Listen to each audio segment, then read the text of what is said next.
And we're live. Welcome back, everyone, to Behind the ToolBelt, episode 214. Today we have another special guest. Stay tuned. We will be back after our short intro from our sponsors.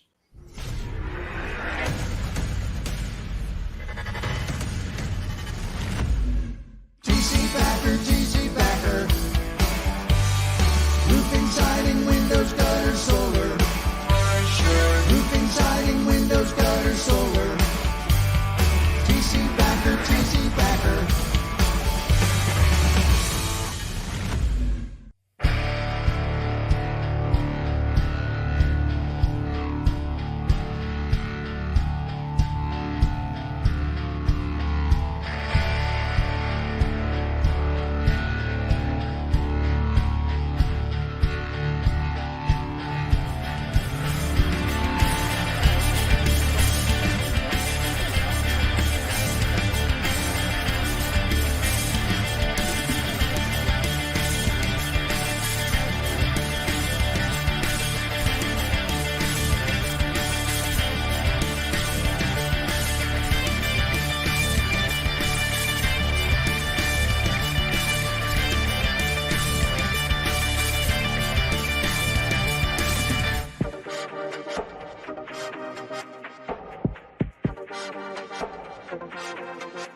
Is your lead flow down? Whether you're a company owner, office staff, salesperson, or installer, you're a roofing rock star. We help you get more leads with custom SEO, Google Ads, and a pro website.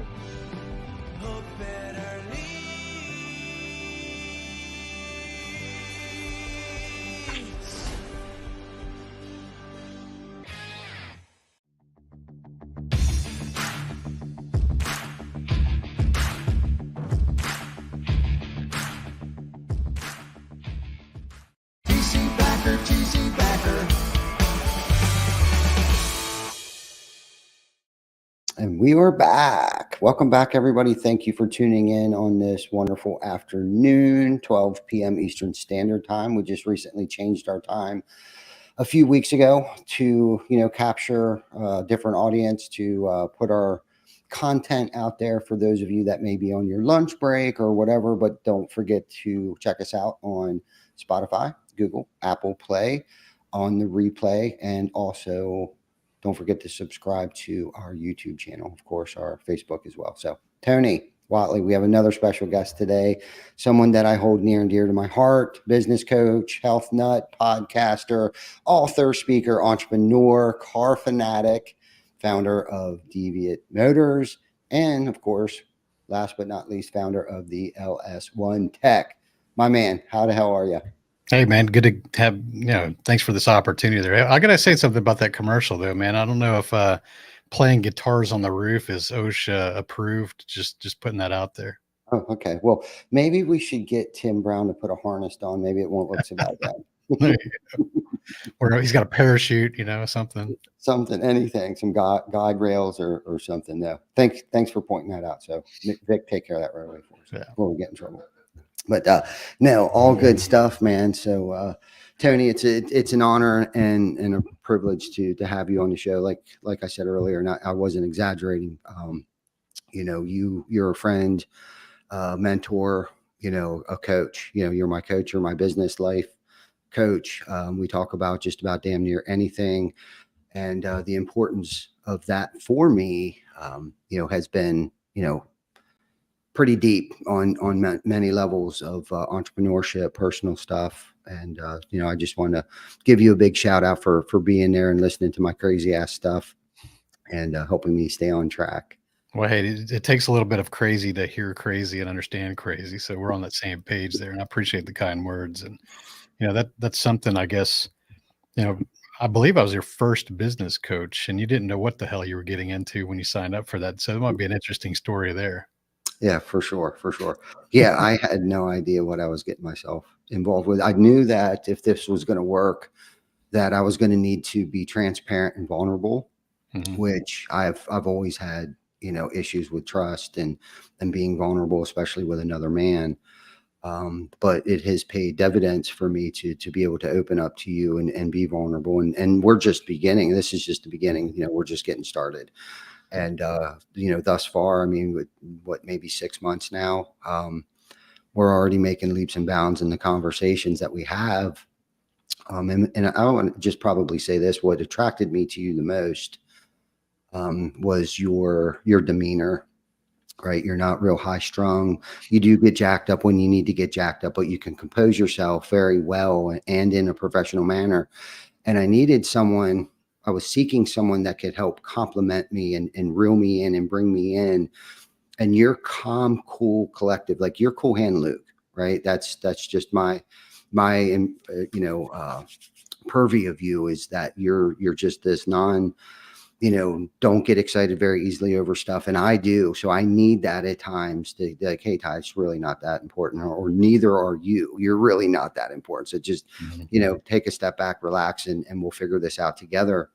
And it's kind of like you've been a sponsor to me as well in many facets. And then those of you that might know what a sponsor is, Tony's like my business slash personal sponsor, and has helped me and guided me and still is and will continue to guide me through and help navigate through, whether it's uncertainty in economic things or areas of business and professional stuff that I haven't gone to yet. But going back to what, attracted me to you is that you've been places that I haven't been yet.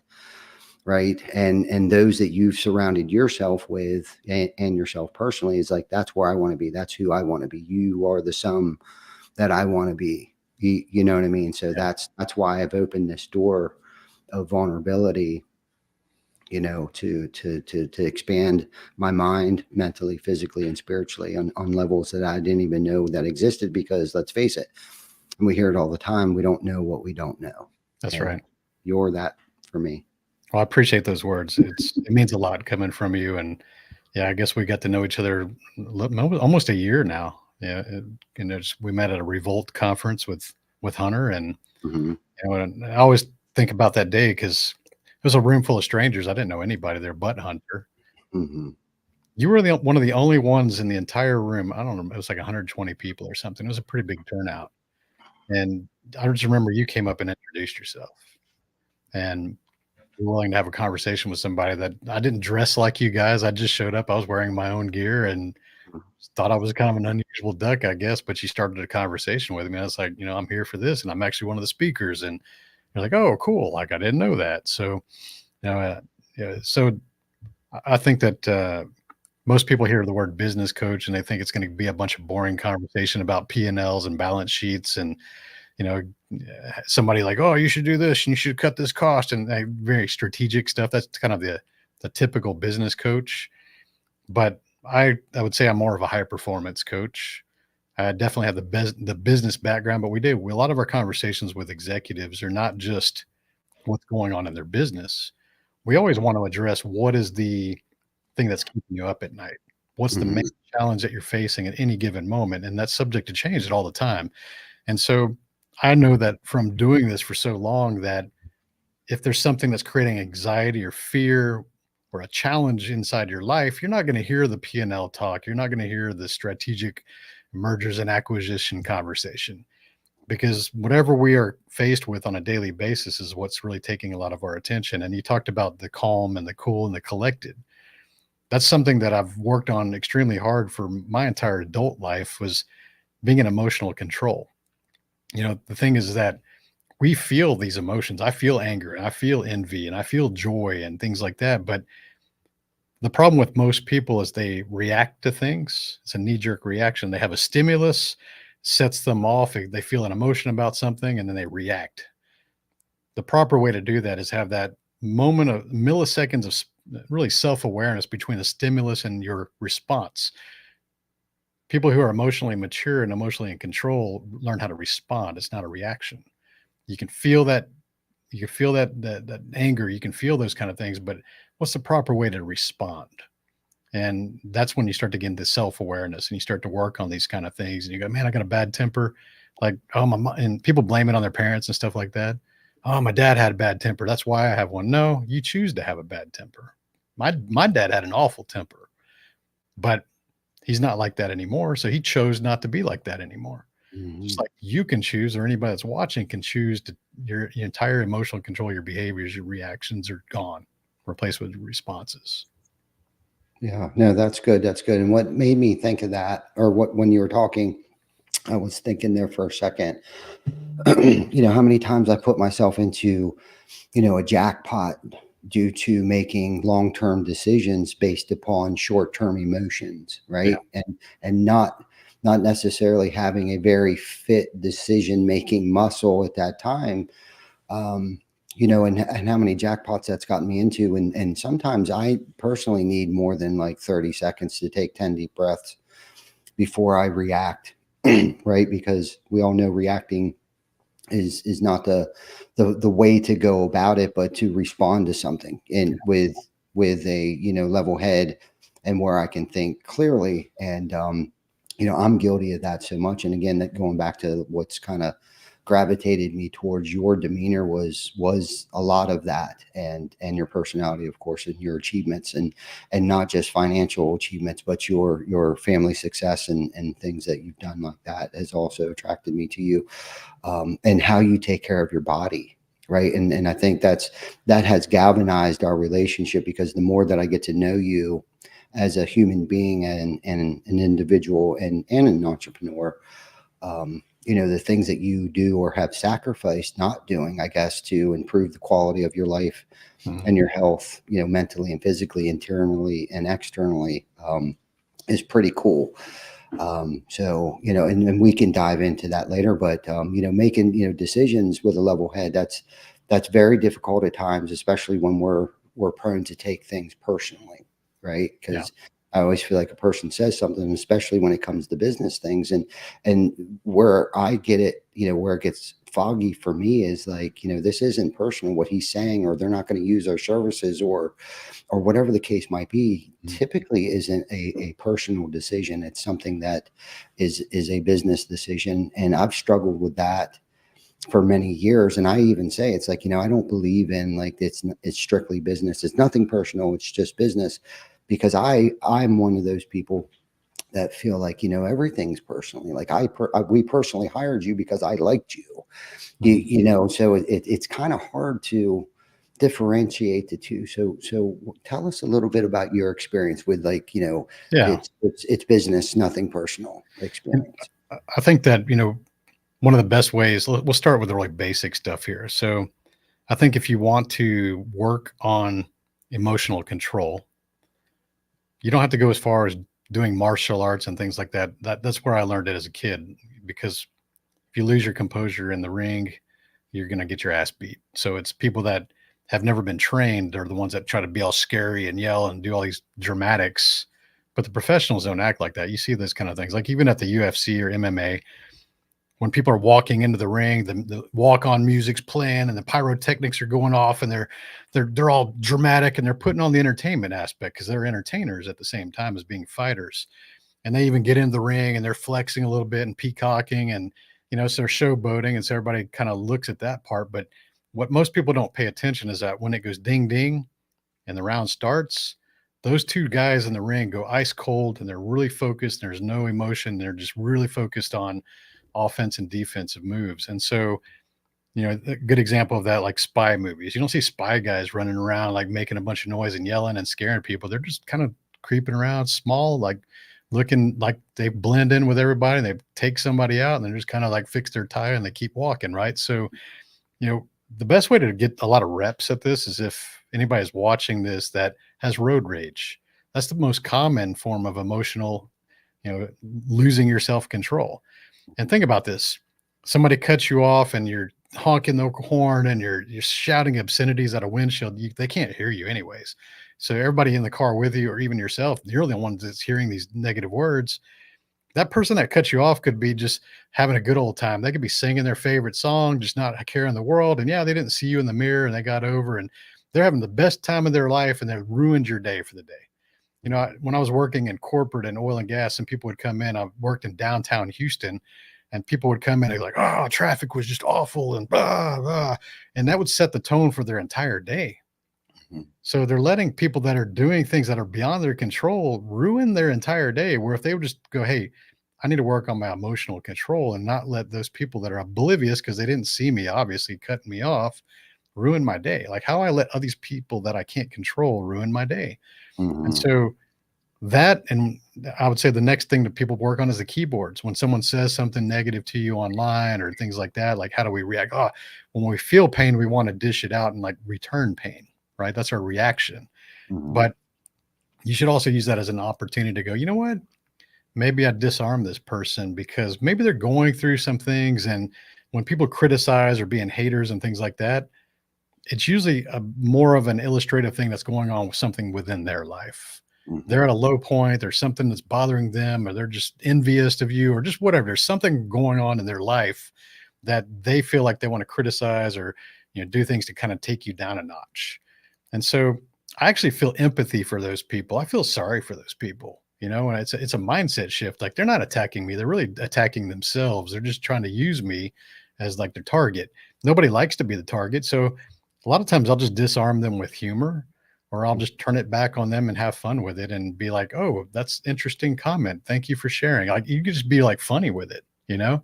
And so take those as opportunities, especially on social media, that other people are watching the interaction. Because if somebody comes into your post and they're talking trash and having, a bad day, if you engage in that, that's what they want. They want that argument. They're looking for that. But if you were to go, "Hey, thank you for the comment. Appreciate you sharing." You basically just armed them and they're like not getting that fight. It probably sets them off a little bit more, but you don't care because again, you don't control them.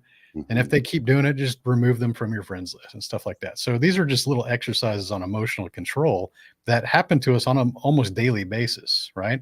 Sure. So if we can master the little things that happen over and over and over, your self-awareness starts to increase. You start to get more comfortable with responding versus reacting, and soon enough, you're like, hey, the person cut me off. Yeah, okay, yeah, they're dumbass, but okay, I'm not gonna let it bother me. I got stuff to do today. Yeah, so much good stuff in there, Tony. There was a lot of good things. So going back to someone cutting you off, and we've often used this analogy, of I got a brand new truck, somebody almost cut me off, and my first instinct or feeling that I get is fear, right? But then 2.3 seconds later, it's rage.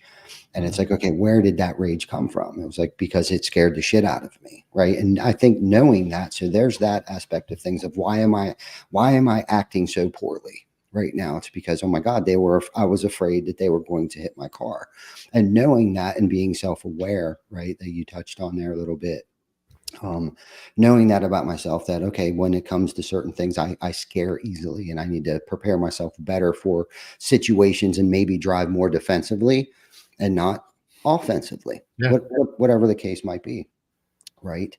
So you got that, you have that part of it, and knowing that, and then the other part that that when you were talking about control, right? Like now who's in control of your life? Are you allowing these people, like now you fully lost control of that's it. your life, and you're allowing these outside circumstances or people, places, things, or situations to control you. So now you're no longer in control of you anymore because you're allowing these outside elements to affect how you're handling the rest of your day, Mhm. which really kind of sucks for those that may have to work around you or significant others because of something that happened at 6 a.m. this morning, and here it is 6 p.m. I'm drained. I have an emotional hangover. I can't even remember what happened at 6 a.m. I just know I'm a miserable prick at this point in time. Mhm. You know what I mean? But being self-aware, of your internal and your external, being, I think plays a lot into that. So can you give us some examples of things that you have done in the past to help work on, self-awareness, self-control, and probably a lot of it, fear and self-doubt is probably sprinkled in there too, for us to react opposed to responding. For me, I think that it came always down to anything that's in competition, right? Most of the people that watch this show, they're into personal development. They're alpha dudes primarily. We're competitive in sports and all kinds of things. So early on, it was martial arts. I think that I was more emotional before that. And especially the first few weeks when you joined something, I was in judo. I just remember getting tossed like over and over and over. And the sensei wouldn't teach us how to do any strikes or kicks. We were just basically being tackling dummies for the first few weeks. And I remember, I was young. I came home to my mom and I was like, this sucks. Like all they're doing is throwing me to the ground and I'm not even learning how to punch or kick. And she's like, that's part of the process. Like you have to learn to fall before you can do everything else. You have to learn how to take a fall. They're teaching you how to roll out of the fall. They're teaching you how to react to those things versus, it's just all a process here. And I remember, it's a lot like wrestling when you're in judo, or Brazilian jiu-jitsu is actually built off of judo. It's when you're wrapped up and you're being pinned, but if you were like to go having a panic attack and try to like fight for the death and like get out of that, like you're probably going to lose your composure. You're going to get gassed. You're going to get, submitted. So you always have to have your mind like very clear when you're in that situation, especially when you're rolling, is like, okay, where are their limbs? How are they trying to take advantage of my limbs? How am I going to get submitted here? And you're trying to control their wrists and their legs and all these different things. You can't do that when you're emotionally like having a panic attack or you're trying to in that fight or flight mode. So that's one thing. I would say another one that for me was in my 20s when I was in college. I was a competitive 9-ball billiards champion in college. And so in order to get to that level of competing in pool, you got to realize that pool is probably 50 to 60% mental. I've seen so many people that had exceptional mechanics. They knew the angles, they knew all the shots, they knew how to play all the shapes, and they studied all the books and they would do the reps. So they had all the mechanics down. But when we get into competition, somebody would rattle their head by just saying something or, oh yeah, that was a pretty bad shot there. You just get in their head. Like that was a term, like they're getting in your head. And I've seen these people with exceptional grade A mechanics just completely self-implode and basically start playing on somebody 3 levels. They're playing like somebody 3 levels below them in their skill set. And so, very fortunate in my 20s to go through that, because especially when as a young man playing pool, a lot of the guys that I was playing with were guys like my age now. They're like 50s and 60s that were like these amazing players who knew all the mental games, who knew how to get you off your game and screw with you and make you just implode. And so I remember falling for those traps early on and being, I'm going to show this guy and I'm going to beat this guy. I'm going to gamble and win his money. And you learn a lot of expensive lessons going through something like that until you realize like I'm hardened by this stuff. So these comments and their behaviors, just like people that play poker really well, they can tell, they can see what people are doing and they don't let them make illogical decisions based on their emotions. And so anything that's competitive, where especially if you're one-on-one against somebody, that's a mindset game. And I think a lot of times people just don't put themselves in those kind of situations enough to be able to master that kind of mindset control. I love that analogy, pool playing, because I too was an avid pool player back in my younger days. And you're right, it is definitely mental. I remember a component of mine. We would travel around and I was in a couple of leagues and stuff like that when I was younger. And there was this guy, and I know for a fact that he was a better pool player than me. His mechanics were better. He was smoother at it. He knew more English.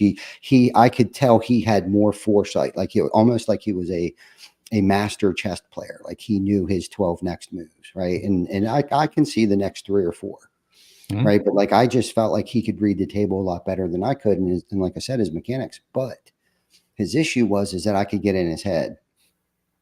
I always grew up around older people. And so I was always the youngest ringleader out of all of them.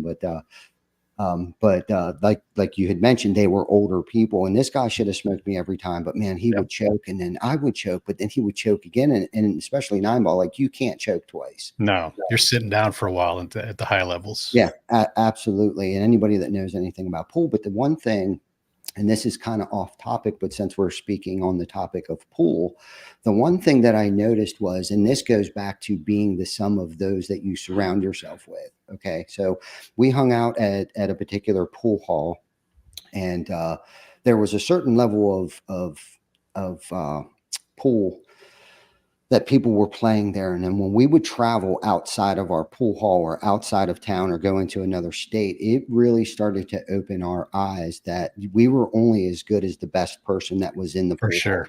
For sure. You know what I mean? So we had to step outside of our comfort zone in order for us, and the felt was different. The tables were bigger, the pockets Humidity were smaller. levels are different. It plays Right. different. The balls are different. Right. Like I had no idea that there was such thing, because a bar room has felt. Yeah. For its top. When you go into like a legit 9-foot pool table, pool Yeah, hall, you got it cloth. has what's called a Simona felt, Yeah.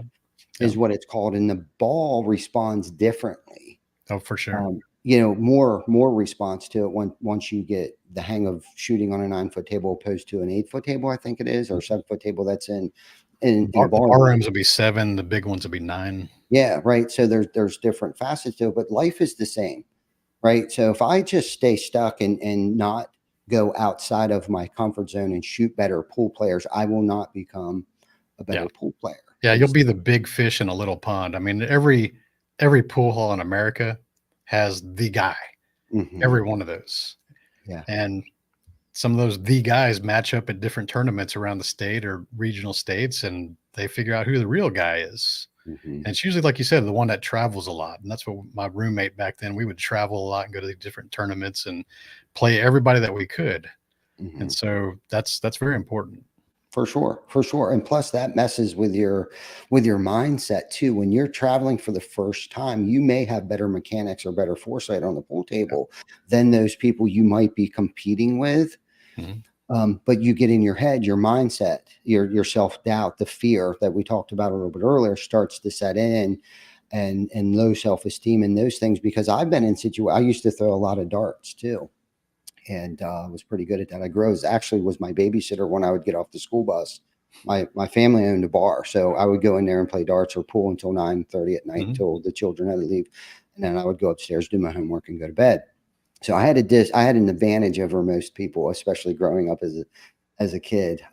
Now there was a good side to that and a bad side to growing up in a bar room, and I found the dark side, and that's a different podcast for a different time. But darts, same thing. We would travel a lot for darts, and I didn't really start to step my game up until I got around a different group, different mindset of people that were just like banging, triple, double red eyes, bam, bam, bam. Like I didn't even know that existed.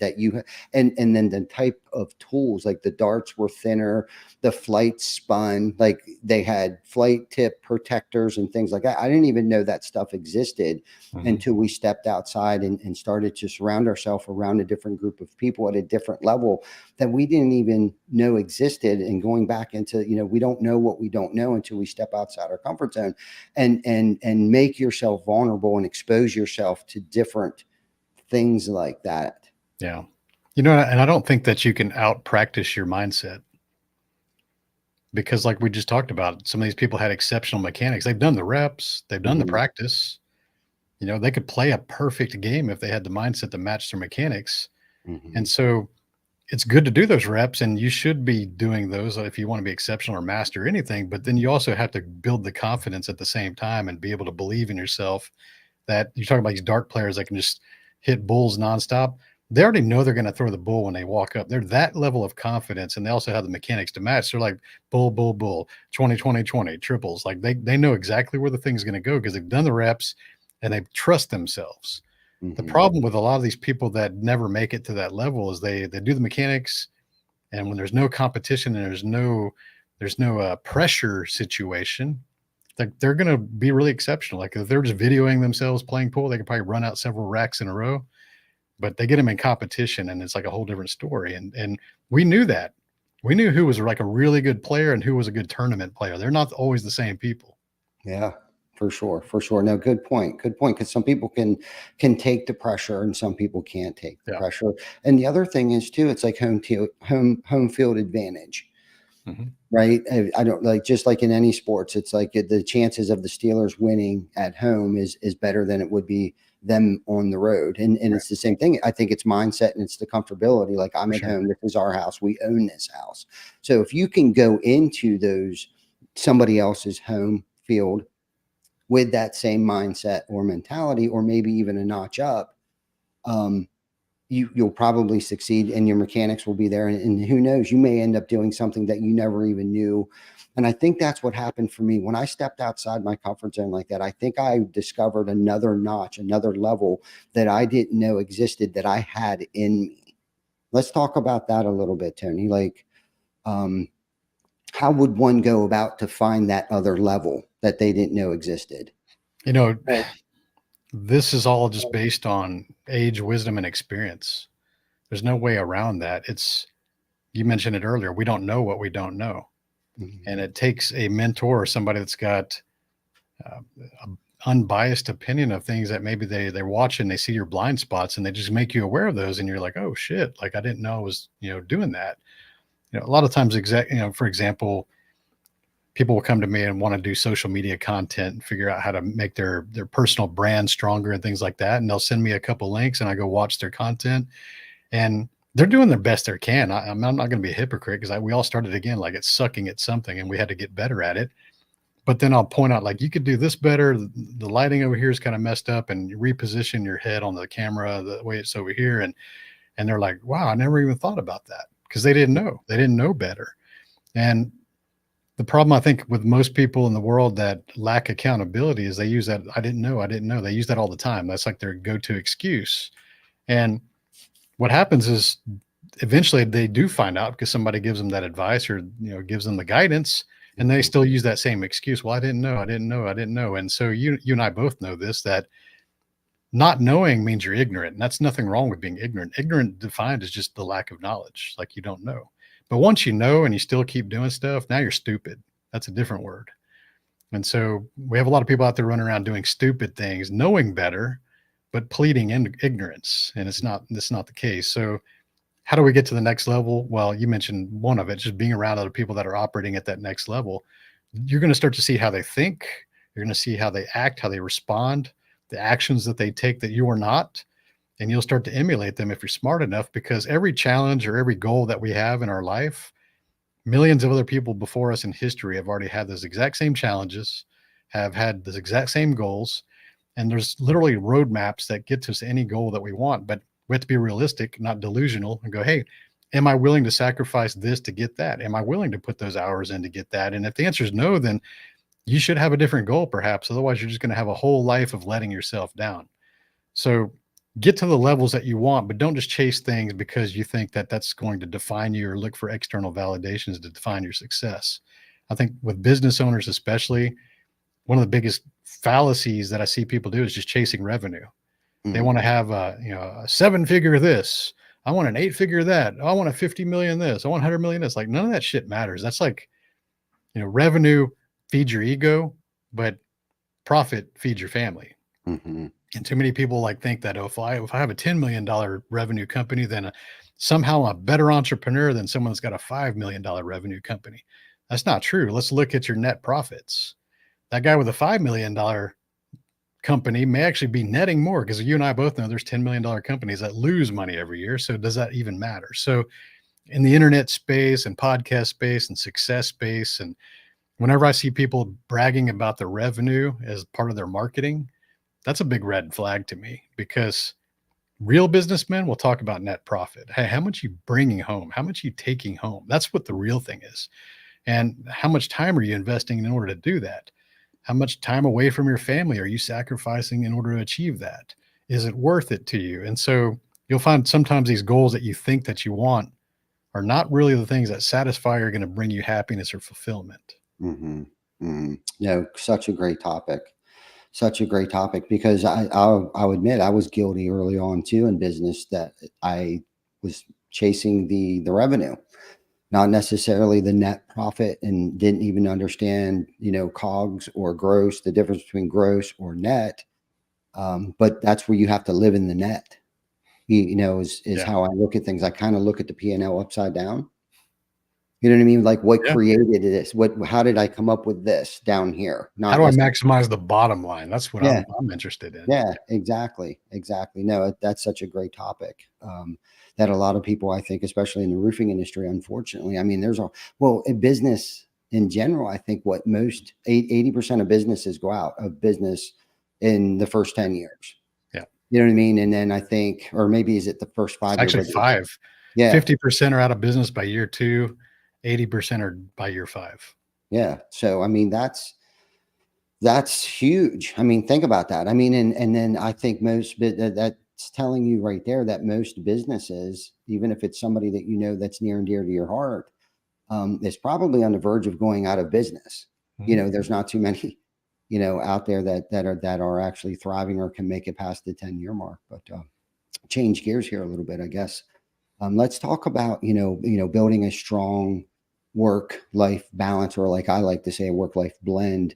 Being someone who focuses on personal growth, how can individuals achieve a healthy work-life blend, not just for business owners, but entrepreneurs, business owners, but high-performing people in any industry that they're in, but more importantly, like not to get burnout. Like, if that made any sense. I'm stumbling. No, this is a really important question. So at the end of this past year, my wife and I, we took off almost 3 weeks. We spent all the time in Europe, and I really unplugged. I didn't take calls. I didn't take meetings. I didn't do marketing, and it was all planned ahead of time. And so I had a lot of time to spend with my family and reflect and kind of plan for the 24 season. And, the topic that always comes up, especially as a coach, is how do I set goals? How do I set goals for 24? How do we make this the best year ever? All these New Year's resolutions and things like that, which I think everybody should have, because I don't want to discourage anybody from setting goals. But in that period, a couple of weeks, I started to think about how do I set goals? How do I, especially in the last, let's say 5 years, because I think we always evolve. And I started looking back, and I determined that me personally, the way I set goals, it boiled down to one question that I had to answer for myself. And usually you think it's going to be super complicated. Oh, I got financial goals. I got fitness goals. I got business goals. I got family goals. It seems complicated, but that's how I started out this kind of assessment. And I started whittling it down. Like, no, what is the real question? How does that boil down to as minimal things I can focus on as possible? And the question is, am I happy and am I fulfilled? That's the only question I have to answer at the end of a year. Am I happy and fulfilled at the end of this year?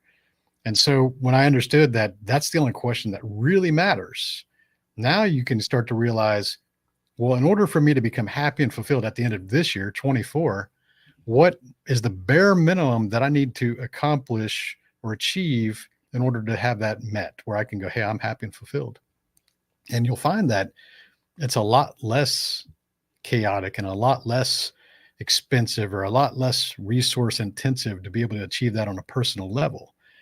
And you and I are very critical of ourselves, just like most people are, and we're really hard on ourselves. And so we set these lofty goals because we want to, go crush some new revenue record and do this and that. And we get to the end of the year and we came up short. So I failed this year. I failed. It wasn't a good year.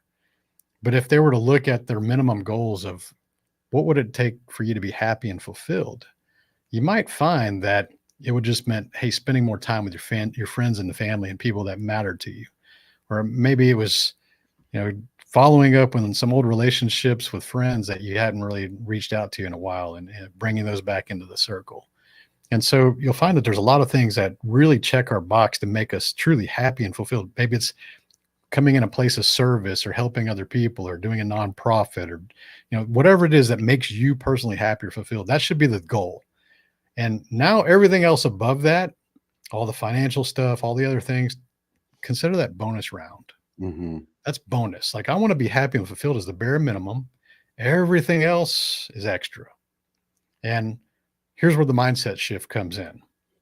When we set these lofty goals outside of doing like the normal way people do it, and we can track, and we're measuring things as we go, we can see if we're going to hit that goal, right? A lot of times when you're not going to hit that goal, a lot of people lift off the gas. They start to get discouraged.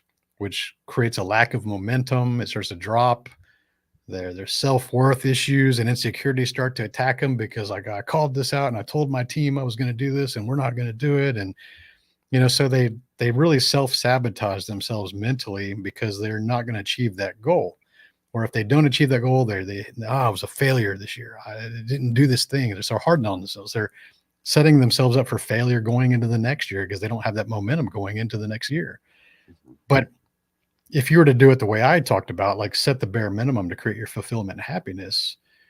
And if you operate with all these other things that we should aspire to be bonus, that's a different mindset. Now, like, hey, I've already done the things that make me happy and fulfilled for this year. We're in bonus round, baby. Let's go get this stuff. Like we can achieve some of this stuff. It's not based on like, if I don't do this, I'm a failure. If I don't do this, I'm not successful. If I don't do this, people are going to judge me. Like, no, it's bonus round. Think of like video games. Like when you got in bonus rounds, especially back when we were a kid, we were putting quarters in shit, right? And you got a bonus round, like you played your ass off and you're all excited and you're like, competitive and you're trying to maximize that bonus round. Like, why can't we be like that with our work? Instead of going, oh, boo-hoo, I don't think I'm going to make it. So it's been a tough year. And like, you're not helping yourself by doing that. No, I like that. I like that a lot, Tony. You actually shared that with me in one of our calls. So there's a golden nugget for everybody out there that I actually had to get to pay for, that everybody gets to listen to for free right now. I'm just kidding, because you give so much more value than that. But I actually have been more aware of those bonus rounds that you talked about. Like, okay, and I'm going to use this as an example. We set out we are on our goals for the year, and like you said, it's not very extravagant. And I shared my theory with you as well. It's like this year I'm not going to pile a bunch of more goals on top of it. My goal is to actually remove some of this shit. Yep. Right. And becoming more self-aware, whether it's people, places, things. I can only spend so much time around this person because they suck my energy, but they need to be in my life, or remove certain situations that I really no longer have to do that somebody else can do because it's whatever the case might be. But we were invited to April Hall's SRC show. And I looked at that as a bonus. Like this was bonus. Like we didn't set out to do that necessarily, but we were asked and we had the opportunity to do it and the time to fit it in there. So it was like, we get to do this. We don't have to do this. We are actually able to do this. We were invited to do this. And this is bonus that Tony talks about so much, is that this is bonus. And it was great because we didn't set out necessarily. We didn't know what shows we were going to do, but we got the phone calls like, hey, we would love you to come to our show. Behind the ToolBelt is awesome, and we would like you to speak on stage. It's like, dude, bonus, win, and another bonus. Yeah, like let's go. So the work that we put in last year, right, doing what we didn't really see the the bonuses from doing what we did last year right away, but it was almost like a delayed gratification. We put in the work, and that's a whole other topic of delayed gratification or instant gratification as well too, because sometimes we just got to keep putting in the work and may not see the results right away. You know what I mean? But it's that delayed gratification that we got to experience this year that became bonus for this year, because our expectations weren't that we were going to travel every other week to go do shows. It was like, we're going to back that off again, going back to what are we removing that's either a time suck or a money suck, or what can we carve out to make things a little more simpler on ourselves? Because you touched on this earlier, like, God, we're our own worst critics.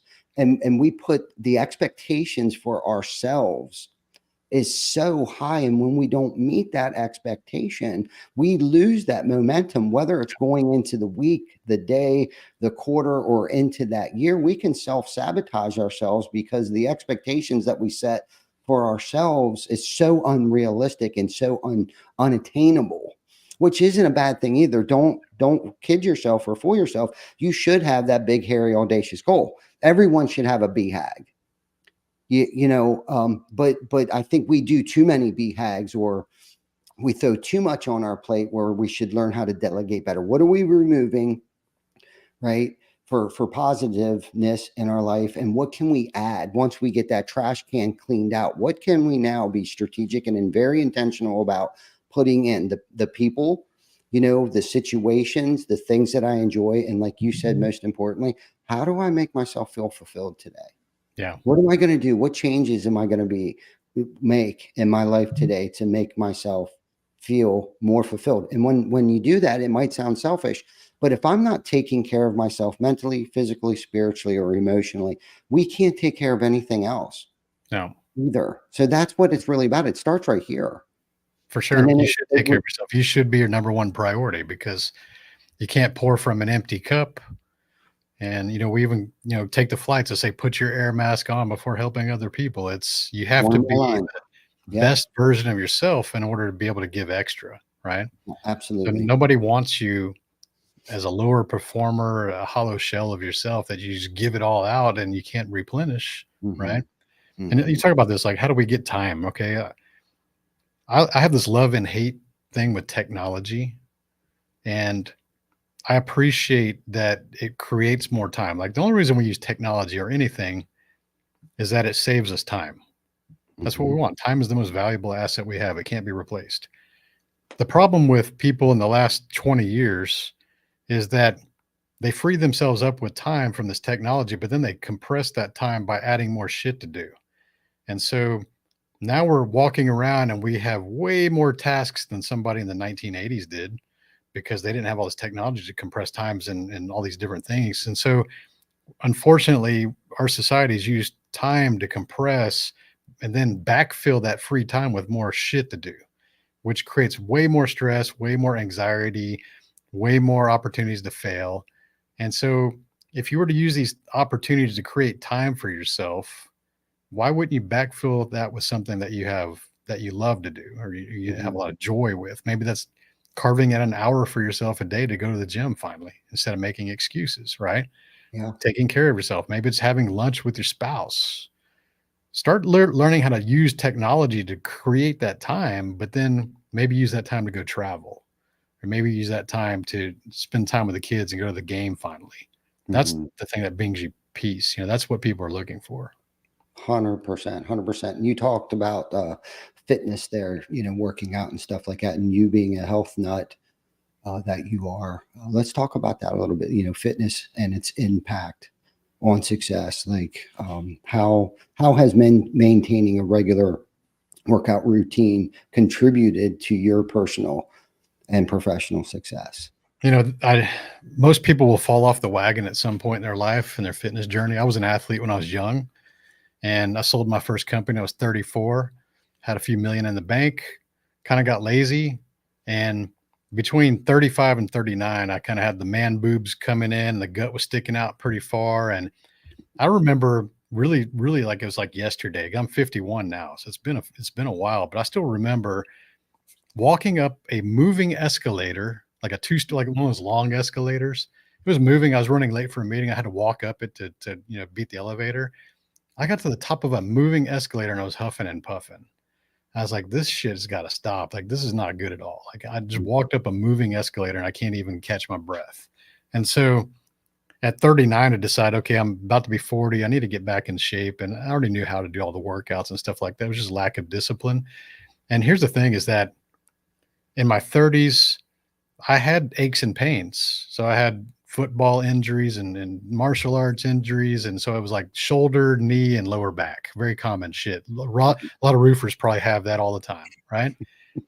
And I use those as really convenient excuses. So my wife would always go to the gym and she'd say, hey, I'm going to the gym. You want to go? She never gripe at me. She'd always invite me and I always declined. And for like 4 years, I just like, oh, shoulder hurts, or I'm too tired, or, I got stuff to do. I just made every excuse in the book. And what I was really doing is I was hiding from my earlier in life potential, because most people unfortunately peak in high school and college when they're athletes, and they think, oh, those were the good old days. And I was Letterman and I could have went pro, and, all the bullshit stories. Right. And so they know, especially when you get in your 30s, that I am physically weaker than I was in my 20s. And I don't want to be embarrassed when I go to the bench press and I try to do what I used to do and it falls on my chest and I can't get it off. And that'd be just really embarrassing situation. So men are like weird. Like, men are worried about what other people in the gym are going to think about them. And I'm fat and I don't want to go back because I feel fat. Like, I had all those thoughts in my mind. Right. And so at some point I was like, I just don't want to be like this way anymore, because I felt in my mind I was still an athlete, but then I would look in the mirror and I didn't see what I thought I felt. So I was looking at pudgy guy who's soft and weak, even though I felt in my mind I was still that athlete in my 20s. And so I had to get right with myself and start to realize, like, no, I need to go become that version of me that I still feel like I am inside. Mhm. And so that's when I started being more committed to doing that. Yeah, the first 2 months sucks. You're sore, you're sore in all kinds of places in your body that you forgot about. And once you make it past that first 2 months, it starts to become a routine. And then here's what people don't realize, because they quit too soon, is that your body starts to crave those workouts. Once you get into that cycle and you start out maybe going 2 times a week just to get started, and then eventually that becomes 3 days. And I go 6 days a week is what I planned. Most of the time I go 7. And people just quit because they don't get to that point where their body craves that workout, where you skip a day and your body's like, what the hell, man? Like, we got to go do this thing. Just like dogs like to be walked. We're animals too. We like to be walked. Right. Mhm. And so once you start to get in through that and you start to get disciplined and you start eating healthier, it comes in. And so, yeah, it's been, I guess 12 years now consistently working out, and I'm physically stronger now than I've ever been in my life. Mhm. I mean, just yesterday I deadlifted another 500-pound deadlift at the top of my workout reps. So I did all my reps, kept stacking weight, did my peak, and then I worked my way back down. And so I don't have any aches and pains anymore. I don't have any joint issues. I've never had surgery. I don't do TRT or any of those supplements. I just eat healthy and I work out and I lift heavy. And by doing that, I've become physically stronger than I've ever been, even in my 20s. I So love that. you can't have these excuses. You just got to think about it. I just need to go put in the work. Right on. Discuss the connection between physical fitness and mental clarity and productivity. You just feel more confident when you are in shape, right? You feel better. Your clothes fit better. You carry yourself a little bit different, especially as we're older. Let's say, guys, if you're in your 20s and you're watching this and you're in shape, who gives a shit? Like, you should be in shape in your 20s. Like, you can't throw what do they say? Throw a cat or something and hit, you always hit a 20-year-old that's in shape. Like, if you got abs and you're in your 20s, cool story, bro. We all did, right? Mhm. Now, if you're in your 30s and you're in shape, you're kind of unique. You kind of stand out a little bit because people kind of let themselves go in their 30s. They start having kids and making a bunch of excuses. 40s, if you're in shape, like, you actually stand out quite a bit. Like, there's not that many 40-year-old men or women who are actually physically fit. Like, that's unusual. You'll see them at the gym, but not in society, right? Yeah. 50s even more so. Like, out in public, I see a lot of people that are my age or older, even younger, and they're not even close. And you start to realize, like, okay, this is a good way to make me stand out. And when I see someone, how they take care of themselves, it shows me a level of their discipline and also self-worth issues, right? And some people will go, well, that's vanity. You're just trying to look good to make other people. Yeah, you should, like, because we do get judged by our covers. And the whole, like, don't judge a book by its cover, that's bullshit. Everybody gets judged, and so you can pretend that it doesn't happen, or you can actually do something about it. And so, think about that work we do. Entrepreneurship it's very competitive. It takes a lot of energy, mental energy too. And if you're not optimal and conditioned to be able to handle that level of energy and treat this like a sport, which it is, like, entrepreneurship is a sport to us. You and I love this game. This is our game. Mhm. If you're not showing up at your best level to perform that game, then why are you even playing? You're half-assing at that point. I love that. That's so good. Because you're right. Entrepreneurs, high performing leaders, CEOs, CFOs, and just to make something clear here, yes, Tony and I are both business owners and entrepreneurs, but this mostly, I'd say 90% of what we're talking about right now applies to anybody at Anybody. any level, any age. And that's what's so cool about this. You don't have to be an entrepreneur to want to take care of your body. Because again, going back to, if you're not taking care of yourself, you can't take care of your family or those around you, your coworkers, or the people that are under you or beside you. So it's the importance of self reflection. Every night, just about every night when I lay in bed, I reflect my day. I review my day. What did I handle good? And what did I not handle so good? And then how did I, what did I handle so, poorly? And I was talking to you a little bit earlier about this. There was one little thing that I shouldn't have said to somebody, but again, I had the opportunity to see them again today and was like, hey man, that was kind of shitty, a little snarty there. And I didn't really mean to come out. And that's not what I meant at all. And they were like, oh, no, it wasn't no thing to them, but it was to me. But that's just self-awareness. But, I guess the question is, especially when it comes to working out, the coming up with an effective strategy, for staying motivated and resilient especially during difficult times or when I just don't feel like working out. So what's your strategy that keeps pushing you at this point? And 12 years later, I mean, you're into it. Like how? Okay. It's another mindset shift. Okay. Let's say that you're a business owner. We'll use you example. Okay. Do you have certain clients that you would say are like your top clients? Yeah, If they scheduled a meeting with you, would you show up? absolutely. Would you be late? I'd try like hell not to be. So why do we put other people that we value, that we find important, that we would always show up and we would never be late, but we won't do that for ourselves? So the gym time or any kind of personal development time, whether that's coaching or meditating or whatever you think that you need on a personal level, you need to start thinking about that as that is a very important meeting with somebody who is the most important person in your life. Mhm. And if you start thinking that this is an important meeting with myself, I'm not going to let you distract me. I'm not going to change my plans because I've got a very important meeting with myself. And you can actually use that excuse. If people are like, hey, can we have a meeting on 2:00 tomorrow? And you're like, sorry, brother, I've got a very important meeting, but maybe 3:30 we can do that. They don't need to know who the meeting's with. It's with you. The most important person that should be is you.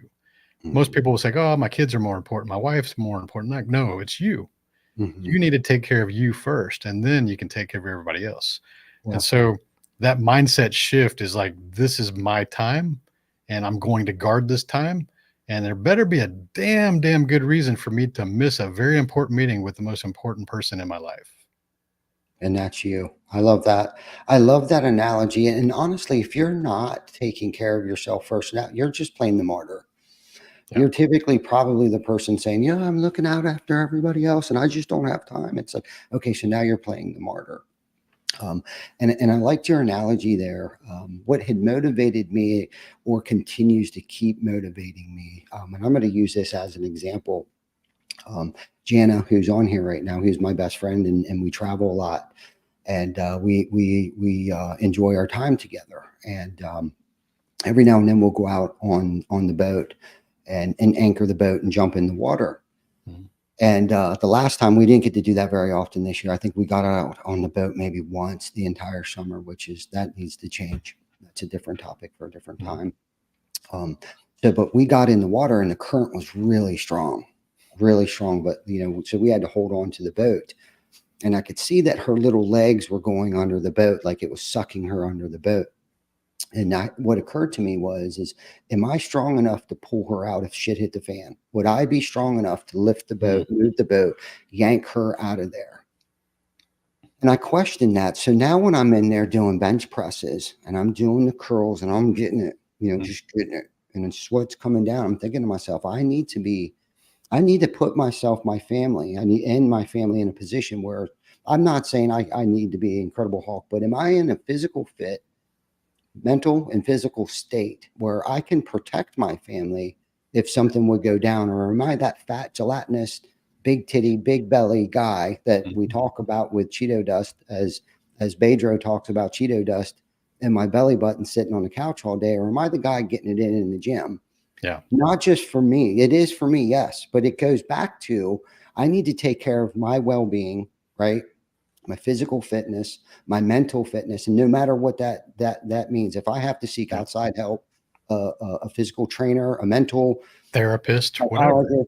Whatever the case might be, that means that I am responsible for that. No one else is responsible for that. But if I want to suit up and show up and perform at the highest level possible, whether I'm an athlete or an entrepreneur, which is really no difference at the end of the day, an entrepreneur or a professional athlete, right? We need to train the same way, have the same mindset. For sure. I want to make sure if shit hits the fan, whether we're getting robbed, whether there's a situation where we're, a great event turned into a tragic incident, like, am I prepared mentally and physically to overcome that objective or that adversity at that moment? It's almost like we're preparing ourselves for the worst, but taking care of our bodies at the same time. Yeah. Yeah. The hero mentality. Are you willing to step up to be the hero when it's called upon? Yeah, right. Whether that's a good thing or bad thing, but when I want to quit and not do those last two, I'm struggling. It's like I envision Jana getting sucked under that boat, and it's like, I get it. I'm Like, the one same more way. now, one more, like one more. I'm the same way. If I still got gas in the tank and I'm doing that specific workout, I will do extra reps until I can't. Mm-hmm. Absolutely, until it burns so hard, or you're going to injure yourself. Right? I still feel those, and that's a good workout. Yeah, absolutely. Good freaking podcast. So Tony, before we get off here, man, that's such good stuff, man. Your knowledge is awesome, man. So if you guys just are now tuning in, man, please hit us back on a replay and get yourself a pen and pad, because you're going to want to take notes, because Tony just dropped the golden goose eggs all over the floor up in here. So, but Tony, before we get off here, man, like give us our viewers and myself some advice on, what should we be listening to? What book should we be reading? Good stuff. Yeah. Where are you at right now? Or what would you recommend? So my website is 365driven.com. And if you go to that website, you'll see the tabs. There's one tab called resources. And if you click on that, you'll find an Amazon page that I've basically put all the books I read in order of impact to me, personal level. Mm-hmm. Number one book on there is obviously the one I wrote, because it did change my life. Mm-hmm. The next book is How to Win Friends and Influence Other People by Dale Carnegie. And that's a classic book from, I think, the 1940s. But to me, I think that's mandatory reading for everybody.